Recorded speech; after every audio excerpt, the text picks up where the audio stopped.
जदि आपण महिला अटंती एवं आपण दशम पास करिसंती ताहले आपण मानक पई खुशी खबर। केंद्र सरकार आनिछंती नुआ योजना ताहा होउची बीमा सखी योजना। ई बीमा सखी योजना रे आपण माने पाइबे चाकरी जदि आपण दशम पास करिसंती ताहले मने रखंतु आपण मानक प्रथमे बीमा सखी योजना अधीन रे ट्रेनिंग दिया जिवो। ट्रेनिंग समय रे आपण को टंका भी दिया जिवो। तेणु आपण माने निहाती कमेंट करतु जे आपणकर योग्यता जदि दशम पास ताहले कमेंट बॉक्स रे कमेंट करबा को भूलिबेनी। एबे ही वीडियो को प्रथमे लाइक टिए कर दियंतु। देखंतु व्यूअर्स केंद्र सरकार लॉन्च करिसंती नुआ योजना। सेही योजनाटी होउची आपण मानकर बीमा सखी योजना। सेही बीमा सखी योजना अधीन रे 18 वर्ष रु 70 वर्ष महिला मानकू सशक्त करिबा पई सरकार निर्देश दैछंती एवं नुआ योजना लॉन्च करिसंती।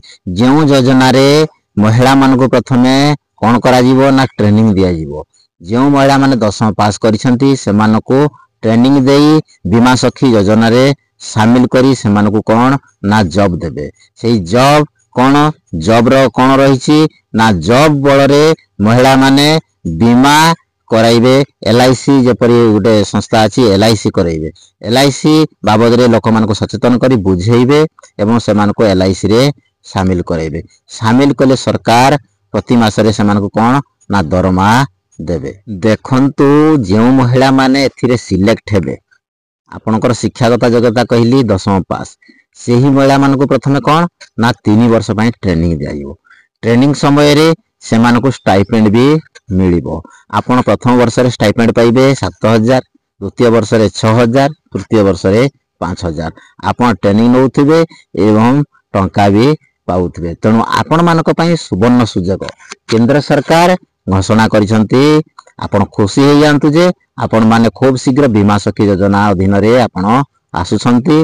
तेणु एबे ही आपणकर एथिरे लागुथिबा एथिरे रजिस्ट्री पई लागुथिबा सब डॉक्यूमेंट रेडी करनियंतु। आगामी वीडियो रे म आपण मानक पई आनिबी जे आपणकर केउ डॉक्यूमेंट लागिबो एवं आपण किपरि रजिस्ट्रेशन करिवे किपरि अप्लाई करिवे ताहा संपूर्ण वीडियो म आपण मानक पई आनिबी। तेणु वीडियो को प्रथमे लाइक कर दियंतु। देखंतु एही योजना ओडिशा समेत हम भारत रो सब राज्य रे लागू हेबो।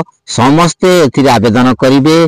खाली रहिला जे जेउ माने दशमटीए पास करछंती सेमान ही आवेदन करिवे अन्य माने करि पारिबे नाही। देखंतु सुभद्रा योजना रे बयस थिला 21 वर्ष रु कोन ना 59 वर्ष पर्यंत।